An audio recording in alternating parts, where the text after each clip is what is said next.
AP కూటమిలో రాజ్యసభ సీట్ల సర్దుబాటుపై clarity వచ్చింది. టీడీపీకి 3, జనసేనకు 1 రాజ్యసభ సీటు కేటాయిస్తూ ఎన్డీఏ నేతలు నిర్ణయం తీసుకున్నారు.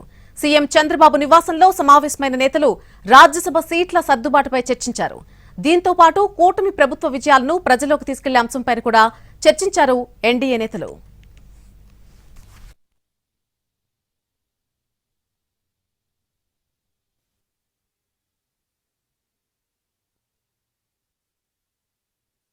సారీ 9వ తారీఖు నుంచి 20వ తారీఖు వరకు ఈ జరబోయే కార్యక్రమాల్లో భాగంగా 3 బహిరంగ సభలు ఇప్పుడే సోదరులు పల్లా గారు చెప్పినట్టు 9వ తారీఖున తిరుపతిలో, 12వ తారీఖున అమరావతిలో, 15వ తారీఖున విశాఖపట్నంలో ఈ 3 సభలు కూడా నిర్వహించడమే కాకుండా వివిధ జిల్లాల్లో జిల్లా కార్యక్రమాల తర్వాత నియోజకవర్గ స్థాయిలో కూడా కూటమిలో పాల్గొన్న మా 3 పార్టీలు కూడా కలిసికట్టుగా క్షేత్రస్థాయిలో పర్యటించి దాదాపు 24 కార్యక్రమాలు 24 మాసాల్లో మేము అందించిన అనేక అభివృద్ధి సంక్షేమ కార్యక్రమాలు 24 కార్యక్రమాలు కూడా 28 జిల్లాల్లో ఈ కార్యక్రమాలు నిర్వహించే విధంగా గౌరవ ముఖ్యమంత్రి గారు ఒక కార్యాచరణ రూపొందించమని చెప్పడం జరిగింది.